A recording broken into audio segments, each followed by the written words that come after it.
તમામ ગામડાઓ અને શહેરોમાંથી જ્યારે પસાર થતી ખેડૂત સંકલ્પ યાત્રા આજે વિસાવદર ખાતે પહોંચી છે, ત્યારે એક વાત ચોક્કસ કહીશ કે બિન રાજકીય રીતે જીવનમાં ક્યારેય મેં જોઈ ન હોય એવડી ભીડ આજ વિસાવદરમાં ખેડૂતોએ ભેગી કરી છે. વિસાવદરની અંદર મોટી સંખ્યામાં ખેડૂતો ઉપસ્થિત રહ્યા ને એ સ્વયંભૂ રહ્યા. આ સૌથી મોટી મહત્વની વાત છે. અહીંયા બાર રોડ પર જે ગાડીઓ પાર્કિંગ થઈ છે, દૂર દૂરથી સમય પોતાનો ખર્ચી અને ખેડૂતો આવ્યા છે.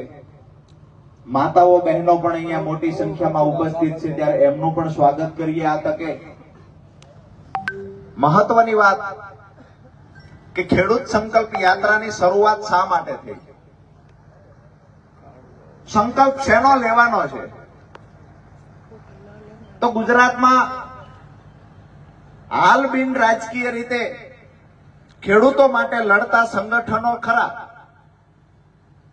પણ આખા ગુજરાતમાં જેનો વ્યાપ હોય એવા સંગઠનો ઘણા ગાંઠા રહ્યા છે. રાજકીય પાર્ટીઓ ખેડૂત સંગઠનને ખાઈ જવાનું કામ કરે છે.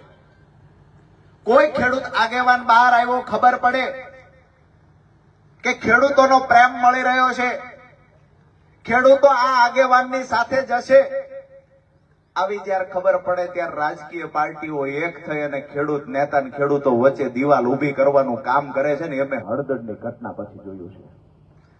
દોસ્તો, મહત્વની વાત એ છે કે સંકલ્પ શેનો કરવા નીકળ્યા છીએ? તો રાજુ કરપડાએ જોયું છે કે મારા ખેડૂતોને દેવામાંથી કેમ બહાર કાઢી શકાય. છેલ્લા 8 વર્ષથી ખેડૂતો માટેની લડાઈ લડતો આવ્યો છું અને કાયમ માટે જ્યારે જરૂર પડશે ને ત્યારે ખેડૂતોની વચ્ચે ઉભો રહેવાનો છું. છેલ્લા 8 વર્ષથી લડ્યા, 5 વર્ષ આમ આદમી પાર્ટીમાં રહીને પણ ખેડૂતો માટે કામ કર્યું. જ્યારે જ્યારે જરૂર પડી છે ત્યારે ખેડૂતોએ બોલાવ્યા છે, ત્યારે ખેડૂતોની વચ્ચે રહ્યા છે. અનેક એવા ખેડૂતોના લાભ અપાવવાની વાત હોય તો રાજકીય પાર્ટીના પ્લેટફોર્મ પર હતો એના કરતા પણ વધારે લાભ અપાવી શક્યો છું જ્યારે બિન રાજકીય લડાઈ લડતો હતો. દોસ્તો, 2018, 19, 20 સતત અતિવૃષ્ટિ થઈ. સુરેન્દ્રનગર જિલ્લા સહિત સૌરાષ્ટ્રમાં પાક નુકસાન થયું. એ વખતે પણ બિન રાજકીય લડાઈ લડ્યા અને ખેડૂતોનું વળતર ચૂકવડાવ્યું.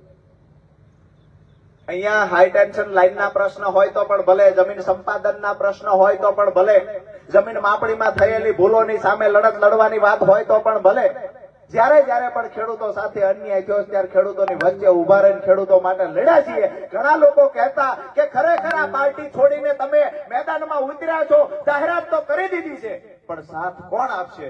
તો દીવાર પિક્ચરમાં એક ડાયલોગ આવે છે, માં મેરી સાથ હૈ. હું અહીંયા કહું છું મારી માં મારી હારે છે, એના આશીર્વાદ ભેગા છે, પણ હજારો ખેડૂતો મારી સાથે છે. આજે અહીંયા પ્રૂફ કરી દીધું છે. દોસ્તો, જ્યાં સુધી તમારો સાથ અને સહકાર મળતો રહે છે, કોઈ તાકાત નથી કે રાજુ કરપડાને ખતમ કરી શકે. પ્રયત્ન ઘણા બધા થાય છે.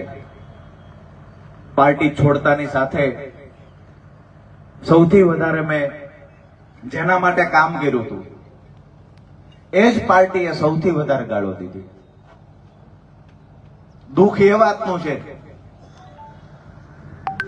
કે આ વિસાવદરમાં તમે બધા એના સાક્ષી છો, જેના માટે રાત દિવસ મહેનત કરી 1.5 મહિના સુધી વિસાવદરમાં રોકાયા, પરિવારથી દૂર રહ્યા, 1.5 મહિના સુધી રાત દિવસ મહેનત કરી, સંઘર્ષ કર્યો, પરિણામ લઈ આવ્યા. બદલામાં રાજુ કરપડાને મળ્યું શું? તો રાજુ કરપડા કેવી રીતે જેલમાં રહે એના પ્રયત્ન થયા. ઘણા લોકોને આવું થતું હોય છે, શા માટે રાજુ કરપડા એક જ વ્યક્તિને ટાર્ગેટ કેમ કરે છે? ભવિષ્યવાણી પણ કરવામાં આવી હતી, ફલાણી પાર્ટીમાં જશે, ફલાણી પાર્ટીમાં જશે. અમે ભવિષ્યવાણી હમણાં બંધ થઈ ગઈ છે. અમારે શું કરવાનું છે, રાજુ કરપડાએ શું કરવાનું છે તો મારા ખેડૂતો નક્કી કરશે. અને આવનાર સમયમાં જ્યારે ખેડૂતો કહેશે ત્યારે રાજુ કરપડા નિર્ણય લેશે. તમને બધાને હું પૂછું છું કે હું કાંઈ પણ નિર્ણય લઉં, અત્યારે લડું છું તમારી માટે, આવનાર સમયમાં પણ લડવાનો છું. અત્યારે બિન રાજકીય લડાઈ છે, બની શકે કે અહીંયાથી સ્ટેજથી ઉતરતાની હારે જ હું કોઈ પાર્ટીમાં જોડાઈ જાઉં. તમને કોઈને વાંધો છે ખરા? બે હાથ ઊંચા કરીને મને કહો, તમને કોઈને વાંધો છે ખરા?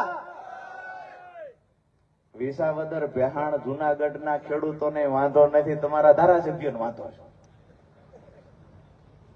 એને ઉપાધિ ઈ ઘરી છે કે હાળું 22 પછી આ પેટા ચૂંટણી આવી, 22 માં મેળ ન પડ્યો, પેટા ચૂંટણી આવી, હજી પૂછજો તો ખરા ધારાસભ્ય હાથે ગયા હતા કે આળકતરી રીતે ધક્કો મારીને મોકલી દીધા હતા ને પેટા ચૂંટણી જાણી જોઈને લઈ આવ્યા હતા? આ જાણવા જેવો ઇતિહાસ છે. પેટા ચૂંટણી આવી છે કે લાવવામાં આવી? ધારાસભ્ય ગયા પહેલા જ ઉમેદવાર નક્કી થઈ ગયો તો હિતેશભાઈ ને બાપડાને ખબર નહોતી, તો અહીંયા ઢોલની ડાકલી વગાડ્યા કરતા હું લડીશ. નામ જાહેર થયું ત્યારે ખબર પડી, મને ફોન આવ્યો કે નામ તો મારું આવ્યું ને, કીધું એ તો અગાઉ નક્કી થયું, ઓલા રાજીનામું નથી દીધું, તેથી નક્કી હતું કે રાજીનામું દેવડાવવું છે ને પછી ચૂંટણી લાવવાની છે. આપણે આવા રાજકીય માણા નથી. આપણું સીધું ગણિત એ છે ધારાસભ્ય ક્યારેય બનવું નથી. ખેડૂતો માટેની લડાઈ આજીવન લડવાની છે અને મારા ખેડૂતોના દિલમાં રાજુ કરપડા સ્થાન મળે એનાથી વિશેષ સ્થાન વિધાનસભાનું પણ નથી. જ્યાં સુધી તમારા માટે લડી શકાશે ત્યાં સુધી લડશું. ભગવાનની મરજી હશે એ દિવસે જે પણ રાજકીય પાર્ટીમાં જવાનું હશે ત્યાં જઈશું. પરંતુ આજનો તમારો પ્રેમ, તમારી લાગણી જે જોઈ છે એના પરથી એક વાતની ખાતરી આપું છું, રાજુ કરપડા જીવે ત્યાં સુધી પ્રાણ પાથરી દેવાની તૈયારી છે. તમારા પ્રેમનો ભૂખો છું, આ પ્રેમ મને તમે આપ્યો છે. હજી વિસાવદરની અંદર જે લોકો વેદનાની ડાયરી લખીને ડાયરી અભેળીએ ચડાવી દીધી છે એમને પણ કહીએ છીએ ડાયરી કુરિયર કરીને રાજુ કરપડા સુધી પુગાડો. રાજુ કરપડા ડાયરીના એક એક મુદ્દાને લઈને વિસાવદરની જનતા માટે લડવા તૈયાર છે. ગામડે ગામડે ફર્યા હતા, ડાયરી ખોવાઈ ગઈ ને વેદના વિસરાઈ ગઈ. વિષય એ છે, આવી જ રીતે કાલસારીમાં અમે સભા કરી હતી. કોઈને ટાર્ગેટ કરવા નથી આવ્યો, પણ શરૂઆત એ તરફથી થઈ છે તો ઓછો નથી ઉતરવાનો એ ખાતરી આપું છું. તમારો બધાનો રાજીપો તો છે ને? હાથ ઊંચા કરીને કહેજો ઓછું નથી ઉતરવું ને. ખેડૂતો ભેળા રહેશે ને, હાથ ઊંચા કરીને કહેજો. અરે 2027 માં જવાબ આપવા તૈયાર છો? હાથ ઊંચા કરીને કહેજો. મીડિયાના મિત્રોને કહીએ છીએ કે જે જોતા હશે ત્યાં એના સુધી આ સમાચાર પુગાડાવી દેજો. તાલુકા જિલ્લાની ચૂંટણી આવે છે, રાજુ કરપડાને ગાળ્યો દીધી છે, એનો બદલો જો મારો જગતનો બાપ ન લે તો મને તમે કહેજો. તૈયાર છો ને બધા? અમે તો આભાર માની અને દરવાજાની બહાર નીકળી ગયા હતા. બહાર નીકળતા ગાળો દીધી, સાંભળી લીધું, મેદાન છોડી દીધું તો વાહે આવ્યા. છેલ્લે પ્રેસ કોન્ફરન્સ કરવા 2 FIR લઈને આવ્યા. એ દિવસે મન બનાવી લીધું કે ભાગતા છોડતા નથી. આપણે એમની પાછળ પરસેવો પાડ્યો છે તેમ છતાંય આપણને છોડતા નથી. આવી જ રીતે આગામી દિવસોમાં બીજા લોકોને પણ હેરાન કરે, બીજાને પણ ભોગ બનાવશે. એક દિવસ રાજુ કરપડાએ બહાર આવવું જોઈશે. આવનાર ભવિષ્યમાં બીજા તો હેરાન ન થાય. જે હળદરની ઘટના બની, ખેડૂતો મારા ભરોસે આવ્યા હતા. મેં તારીખો પણ અનેક વખત આપી છે કે આ તારીખે કોઈ હાજર ન રહ્યું. જે ઘટનાક્રમ ઘટી ગયો એને હવે રિપીટ નથી કરવો. આપણો જે ખેડૂતોનો સંકલ્પ છે કે ખરેખર શા માટે આજે આપણે ભેગા થયા છીએ, તો મેં સંકલ્પ કર્યો છે કે હું સૌરાષ્ટ્રના 7 જિલ્લામાંથી ખેડૂતોને ભેગા કરી અને ખેડૂતોને એક મંચ પર લાવવાનું કામ કરીશ. બિન રાજકીય રીતે દરેક તાલુકા અને જિલ્લા મથકે ખેડૂત સમિતિ બનાવીશું. મજબૂત જ્યારે સંગઠન બની જશે ત્યારે મહત્વના 3 મુદ્દા ખેડૂતોને કેમ કરીને દેવામાંથી બહાર કાઢી શકાય, ખેડૂતોનું દેવું માફ થાય. બીજો મુદ્દો કે ફરી વખત ખેડૂત દેવાદાર ન બને એટલે ખેતર સુધી સિંચાઈનું પાણી પહોંચવું જોઈએ. અને ત્રીજો મુદ્દો ખેડૂતોને પાકના પૂરતા ભાવ મળવા જોઈએ. જેવી રીતે સ્વામિનાથન આયોગની ભલામણ હતી MSP કાયદો બનાવવા માટે થઈને, MSP કાયદો જ્યાં સુધી ન બને ત્યાં સુધી ટેકાના ભાવે જે પણ પાકની ખરીદી થાય છે પૂરતા પ્રમાણમાં જેટલું પણ ઉત્પાદન થાય એની ખરીદી થઈ જવી જોઈએ. અને ખેડૂતોને ખરેખર મોંઘવારી જે ઉત્પાદન ખર્ચ વધે છે એ પ્રમાણે પાકનો ટેકાનો ભાવ પણ મોંઘવારી પ્રમાણે નક્કી થવો જોઈએ. આ 3 મુખ્ય મુદ્દા છે. બાકીના સાથે જે મુદ્દાઓ છે તો હાઈ ટેન્શન લાઈનને લઈને જે ખેડૂતોને હેરાનગતિ થાય છે જેમાં ખેડૂતોનું વળતર પૂરતું ચૂકવવામાં આવતું નથી, કંપનીઓ ખેડૂતો પર દાદાગીરી કરે છે. આવનાર સમયમાં એના માટે પણ લડીશું. સિંચાઈના પાણી માટે તો વિસ્તારવાઇઝ જ્યાં જ્યાં પાણી નથી પહોંચ્યું ત્યાં લડીશું. આ જ વિસ્તારની અંદર જંગલ વિભાગનો જ્યારે પ્રશ્ન હોય છે ત્યારે એના મુદ્દે પણ જ્યારે તમે હાકલ કરશો ત્યારે તમારી ભેળા ઉભા રહેશું ને એના માટે થઈને લડશું. તે કોઈ પણ જેલનો ડર બતાવે, કોઈએ ડરપોક કીધા, કોઈએ ભાગેડું કીધા, કોઈએ ગદ્દાર કીધા, જેવા એમની પાર્ટીમાં હતા ત્યાં સુધી મળદ મુસાળો હતો ને રાજુ કરપડા ને છપ્પનની સાથી મળદ મુસાળો બધું હતું. પાર્ટી છોડીને 20મી મિનિટે રાજુ કરપડા ગદ્દાર થઈ ગયો, ડરપોક થઈ ગયો. એમના રમકડાઓ આજકાલ ખૂબ મીડિયામાં ખૂબ ઉછળકૂદ કરે છે, ખૂબ ઉછળકૂદ કરે છે. એમના ધારાસભ્યના રમકડાઓ ગામડે ગામડે ન ફરાય, વિધાનસભાના દરવાજે જવું જોઈએ, ધરણા પર બેસી જવું જોઈએ. આમ આદમી પાર્ટીના એના નેતાઓ આવી વાતો કરે છે. આજે ગરવા ગિરનારની સાક્ષીએ કહું છું, રાજુ કરપડા આવતીકાલે બેસી જવા માટે તૈયાર છે. જ્યાં સુધી દેણા માફ ન થાય ત્યાં સુધી રાજુ કરપડાની વિધાનસભાના દરવાજા બહાર ધરણા પર બેસી જવાની તૈયારી છે. જો વિસાવદરના ધારાસભ્યની તાકાત હોય તો મારી ચેલેન્જ સ્વીકારે, અમે બેય તૈયાર છીએ. મારી તૈયારી છે, તમારી તૈયારી હોય, ખેડૂતો માટે લાગણી હોય તો આવી જાઓ. જો ધરણાથી પ્રશ્ન સોલ્વ થતો હોય તો મારી તૈયારી છે. પણ તમે તો કાયમથી એ કામ કર્યું છે. અમારા ગામડાઓમાં બે ખૂટિયા બાજતા હોય શિષ્કારવાનું કામ કોઈ કરે. અહીંના ધારાસભ્યએ શિષ્કારવાનું કામ કર્યું છે. કેસ થયા જેટલી વાર થયા એટલી વાર કેસ રાજુ કરપડા ઉપર જ થયા અને મેં ઉપાડો એવો લીધેલો. ગઈ ચૂંટણીમાં ઘણેની નવરાય ન લો. બાપડા કેટલાય સમજાવવા આવતા, માપ માર્યો માપ માર્યો. મેં કીધું નહીં, હવે તો જીતાવે છૂટક્યો છે. જીતી ગયા ભાઈ, ખબર પડી ખાડું, આ તો આપણે છેતરાઈ ગયા. પણ હવે આવનાર સમયમાં તમને પણ વિનંતી કરું છું કે જે પણ વાતો કરે છે મીડિયા સામે આવીને આ વાતોમાં ભરમાઈ જતા નહીં. જ્યારે પણ કોઈ વાતો કરે કે અહીંયા એમએસપી કાયદો બનવો જોઈએ, ચાહે ભાજપની સરકારમાંથી કોઈ વાતો કરે, કોંગ્રેસની સરકારમાં કોંગ્રેસની જ્યાં પણ હશે ત્યાંથી પણ કોઈ વાતો કરે, આમ આદમી પાર્ટીના નેતાઓ પણ જો વાતો કરતા હોય તો એને પણ કહેવાનું કે તમે પંજાબની અંદર એમએસપી કાયદા માટે લડી રહેલા ખેડૂતોને શા માટે દંડા માર્યા છે?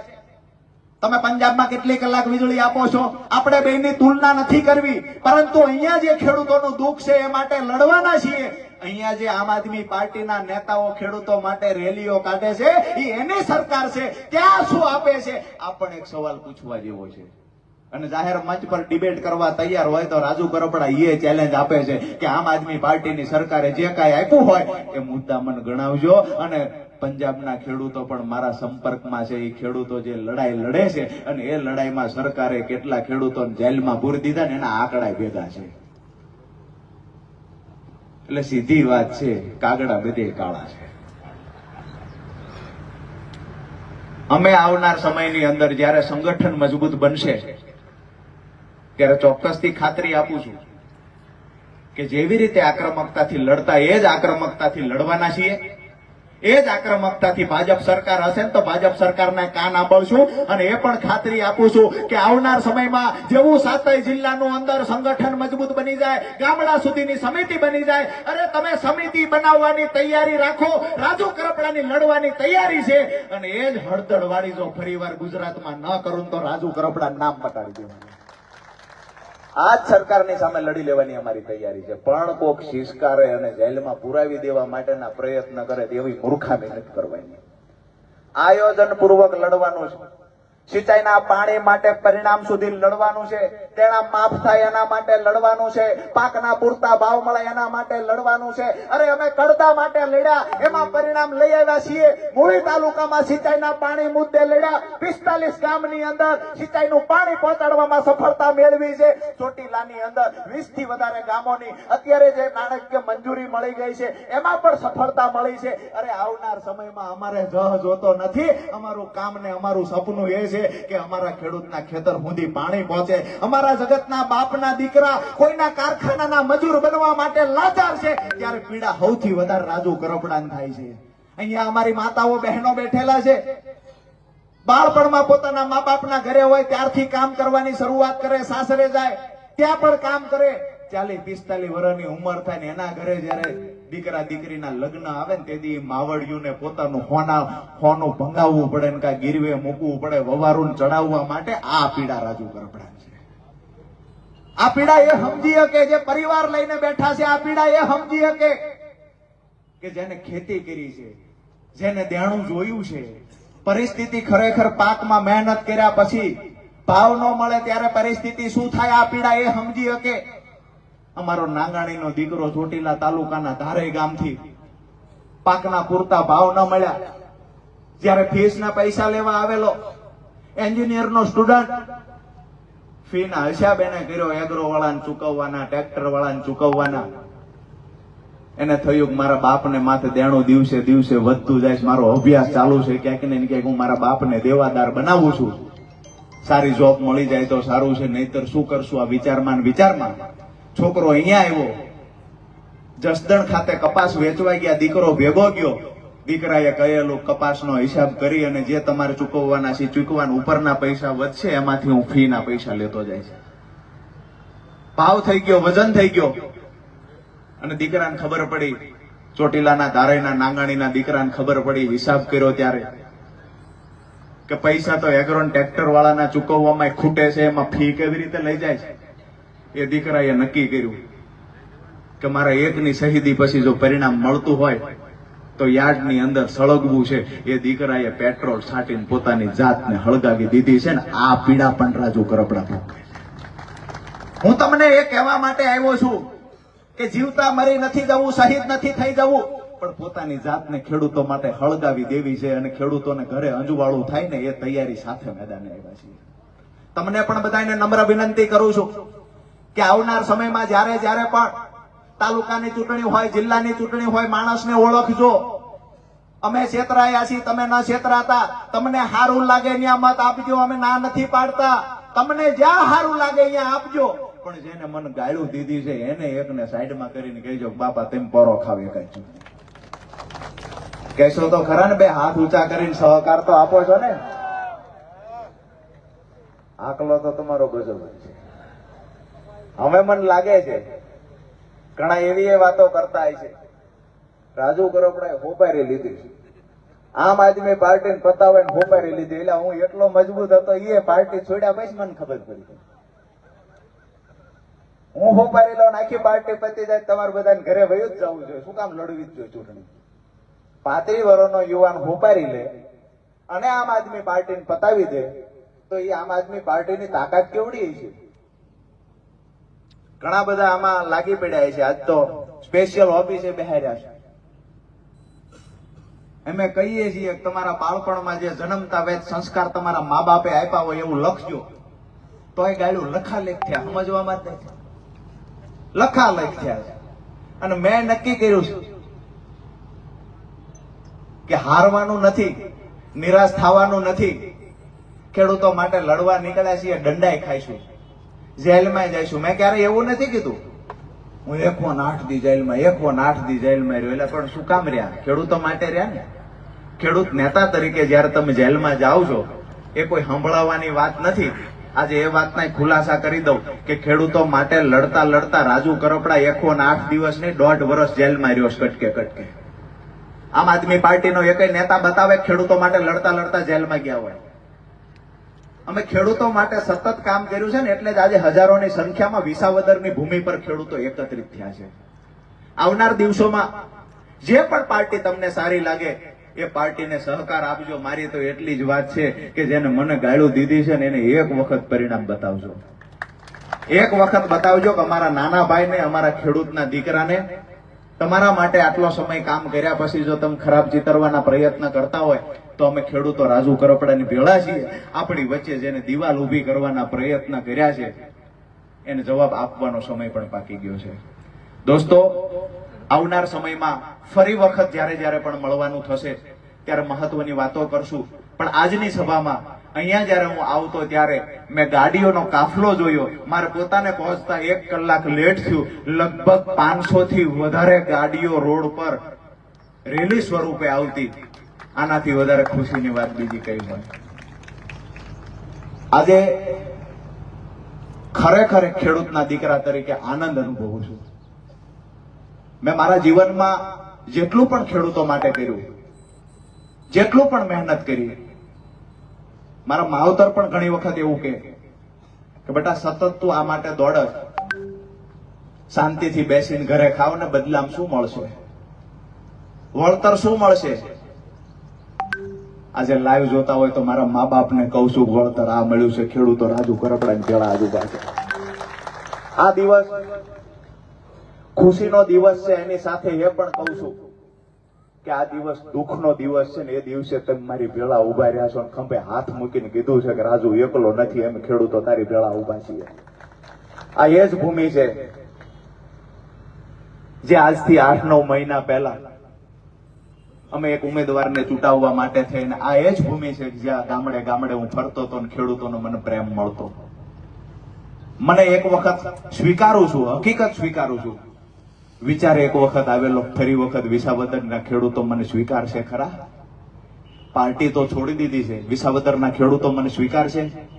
આજે આવ્યો છું, સાથી ગજગજ ફૂલે છે કે વિસાવદરના ખેડૂતોએ સ્વીકાર્યો તો છે, પણ ફૂલડે વધાર્યા છે. લાખો કરોડો રૂપિયાના ખર્ચ કરીને જે સભાઓ રાજકીય પાર્ટી નથી કરી શકતી, સભા બિન રાજકીય કરી છે, અને એમાં હજારોની સંખ્યામાં ખેડૂતો ઉપસ્થિત છે. આપ સૌનો જેટલો પણ આભાર માનું એટલો ઓછો છે. આવનાર દિવસોમાં તમારા કોઈ પણ મુદ્દા છે એ મુદ્દે કાયમ માટે રાજુ કરપડા લડશે એની ખાતરી આપું છું. આ યાત્રા અમારી આગળ આગળ વધી રહી છે. આજે અહીંયા જ સત્તાધાર ખાતે રાત્રિ રોકાણ થશે, ત્યાર પછી આવતીકાલે માળિયા હાટીના અને કેશોદ છે, 23 તારીખે જામનગર અને મોરબી, 24 તારીખે જસદણ છે રાજકોટના, અને સુરેન્દ્રનગરના સુદામડા સમાપન છે. આ યાત્રા પૂરી થશે ત્યારે અનેક ઐતિહાસિક ઘટનાઓ ઘટી રહી છે. યાત્રા પૂરી થશે ત્યારે કેટલા જિલ્લાઓમાં, કેટલા તાલુકાઓમાં સમિતિ તૈયાર થઈ છે એની પણ યાદી જાહેર કરીશું. આવનાર સમયમાં કોઈ પણ રાજકીય પાર્ટી હશે તો એને ખબર પડશે ખરેખર ખેડૂતોની તાકાત શું છે. આ તાકાત બતાવવા માટે મળવાનું છે. તમારે બધાએ હંમેશા સાથ સહકાર આપવાની તૈયારી રાખવાની છે. તમારા બાળકોની અને ભવિષ્યની ચિંતા કરવા માટે રાજુ કરપડા રાત દિવસ એક કરવા તૈયાર છે. ક્યારેય કોઈ એવું કહેતા હોય કોઈ લેંગા વાળા, બંડી કોટી વાળા, લીલનના કપડા વાળા, વીવીઆઈપી સૂટ વાળા, આ બધા જ નેતાગીરી કરીએ કે તેને કહીએ છીએ એમે જગતના બાપ છીએ, અમને કોઈને જીતાડીને ગાંધીનગર મોકલતા આવડે છે ને તો ત્યાંથી પાછો લાવતા આવડે છે. જે મુદ્દાઓ આપ્યા હતા એમાં નથી પડવું, વચનો પૂરા થયા એમાં નથી પડવું, ખાડા બુર્યા ન બુર્યા એમાં નથી પડવું. મારી વાત એટલી છે કે બે કામ તો ઘણા વખત વિસાવદરના લોકો માટે કર્યા હોય. ગાંધીનગરમાં વિધાનસભામાં લઈ જઈને ફોટા પડાવવાનું કામ તો બધા લોકો કરી શકે છે, પરંતુ વિસાવદરની જનતા આજે પૂછે છે ખેડૂતો માટે શું કર્યું. વિસાવદરની જનતા પૂછે છે કે નાત જાતના વાડા પાડવાનું બંધ કરો અને અમારા ખેડૂતોને એક મંચ પર લાવી અમારા ખેડૂતોના પ્રશ્નનું નિરાકરણ લાવવા આગળ વધો. મારી વાત સાચી છે હા કે ના? બધા એ પૂછો છો પણ અહીંયા રસ જ નથી. અહીંયા તો રીલ્સ બનાવવાની, ફોટા બનાવવા, વિડીયો બનાવવા, આ સિવાય બીજામાં રસ નથી. આવનાર સમય છે, ઓળખી જજો. તમારી પાસે બધી તાકાત છે. વધારે વિશેષ કઈ નથી કેવું, દાંતને જીભને ભલામણ ન હોય, પણ જે દિવસે તાલુકા જિલ્લા પંચાયતનું પરિણામ આવે એ દિવસે જો પરિણામ મેં વિચાર્યું છે એવું આવશે તો સમજી જાય કે જે ગાળો દીધી છે એનો બદલો ખેડૂતોએ લીધો છે. માત્ર વિસાવદરમાંથી નહીં, સૌરાષ્ટ્રના તમામ જિલ્લાઓમાંથી જ્યાં જ્યાં આપણી રેલી પસાર થાય છે, અને અમે હજી કહીએ છીએ કે અમને છંછેડશો નહીં. અમને કોઈ રસ નથી તમારામાં, અમને છંછેડશો નહીં. પણ જો સતત તમે આ ચાલુ જ રાખશો, અમને બદનામ કરવાનું ચાલુ રાખશો. આજે પત્રકાર મિત્રએ પૂછ્યું કે તમે કેમ એકને જ ટાર્ગેટ કરો છો, કેમ એક પાર્ટીને જ ટાર્ગેટ કરો છો, સરકારમાં તો ભાજપ છે. મેં કીધું હું એ જ પૂછું છું, આખી પાર્ટી મને કેમ ટાર્ગેટ કરે છે? એને વાંધો ભાજપ હોવો જોઈએ. જ્યારથી રાજીનામું આપ્યું ને રખવાયા થયા છે. અને એવડી જ તાકાત હતી તમારી ટીમમાં તો વિધાનસભાની ચૂંટણી વખતે પણ હવે અત્યારે અમના રમકડા અમુક જેલમાંથી તાજા છૂટ્યા છે. નવું આણું વળીને આવે ને જે કોઈ પણ વવારું સ્વાભાવિક છે. બહેનોને ખબર છે કે પાસથી સ્વાભાવિક છે, બધું સારું લાગે. ભેગા ને ભેગા રહેશે તો મને લાગે લાંબી ટૂરમાં જાય છે. એમે તો અનુભવ્યું છે. અને આ જે ઉછળ કૂદ કરે છે મને તો એવું લાગે છે કે ઈ ચાવી જ એવી ભરાય છે. મારા હું સમજતો બધું LLB ભણ્યો તો, જાહેર જીવનમાં હતો, મને એવી ભરી હું કોઈનું નતો માનતો. હવે ન્યા ભરાણી છે, લખી રાખજો. મોકલે છૂટક્યો, જેના ખંભે હાથ મૂક્યો ઈ ગયો. મારા ખંભે હાથ મૂક્યો, તમારી વાત જ ન થાય ને તમે તો હું તો મંડાઈ વિડ્યો, વાત જ ન થાય. કેટલું હાલી ગયા પછી ખબર પડી, છેટું પડી ગયું. વિષય એ છે બહુ સમજવા જેવી વાત છે, જે અહીંયા લાઈવના માધ્યમથી પણ સાંભળે છે, જોવે છે. તમે બધા મોટી સંખ્યામાં ઉપસ્થિત છો ત્યારે વધારે વિશેષ વાત કાંઈ નથી કરવી, પરંતુ આવનાર સમય આપણા ઉજળા ભવિષ્ય માટે, આપણા ખેડૂતોને ખેતી વેચવી ન પડે, જમીન વેચવી ન પડે, કોઈના કારખાને લાચાર બનીને મજૂરી ન કરવી પડે, એના માટે મજબૂત સંગઠન આપણે બનાવીશું. અને માત્ર આ વાતો કરવા માટે નથી ભેગા થયા. સંગઠન અને સમિતિ જે તૈયાર થશે એ આવનાર દિવસોની અંદર પ્રેસ કોન્ફરન્સ કરી અને એ સમિતિ અને સંગઠનની જાહેરાતો પણ કરવામાં આવશે. અને ગામડે ગામડેથી સંગઠન જ્યારે તૈયાર થશે, જ્યારે યુવાનો તૈયાર થશે, ખેડૂતો તૈયાર થશે, ત્યારે ખરેખર આવનાર દિવસોમાં જે પણ પાર્ટી આપણા ખેડૂતોની વાત માનવા તૈયાર હશે તો એ પાર્ટીને સહકાર આપશું. વાત માનવા તૈયાર નહીં હોય તો મત તો આપણા ખેડૂતો પાસે છે. સારું લાગે એ કંઈક નવું કરશું. સીધી વાત છે. સારું લાગે કઈક નવું કરશો. ઘણા બધા પૂછે પાર્ટી બનાવશો, પાર્ટી શું કામ બનાવી? અને જો તમે શીખવશો તો એવું કઈક કરશું. ભેગા છો ને જે કરવાનું થાય એમાં. તમારા બધાનો જે પ્રેમ છે આજે પણ ખૂબ પ્રેમ મળ્યો છે. આવનાર સમયમાં આવો પ્રેમ આપતા રહેજો. અને એક નાના એવા યુવાનને, 35 વર્ષના યુવાનને જ્યારે તમે આટલો બધો પ્રેમ આપવા માટે ઉમળકાભેર અહીંયા ભેગા થયા છો, વડીલો મોટી સંખ્યામાં છે, જેના હામૈયા કરવા માટે પણ લોકો આતુર હોય છે, એવા સામાજિક આગેવાનો પણ અહીંયા નીચે બેસીને મને સાંભળે છે. આપ સૌનો ફરી વખત હૃદયથી આભાર માનું છું. મંચ પર બિરાજમાન મહાનુભાવોનો આભાર, માતાઓ બહેનોનો આભાર, સાથે જ અહીંયા આયોજક ટીમનો પણ આભાર માનું છું. અને જ્યારે પણ જે પણ મુદ્દાને લઈ અને આવવાનું થશે ત્યારે ચોક્કસથી અહીંયાથી અવાજ કરજો. અમે આવશું કઈ અને ગયા પછી ભાગી જનારા લોકોમાંથી રાજુ કરપડા નથી. જે દિવસે કહ્યું કે હું આવીશ એ દિવસે ખબર હતી કે હળદળમાં કેસ થશે, તોય છતાંય હું હાલી ગયો છું. ત્યાં ખેડૂતો મારા દિલમાં છે ને ખેડૂતોના દિલમાં રાજુ કરપડા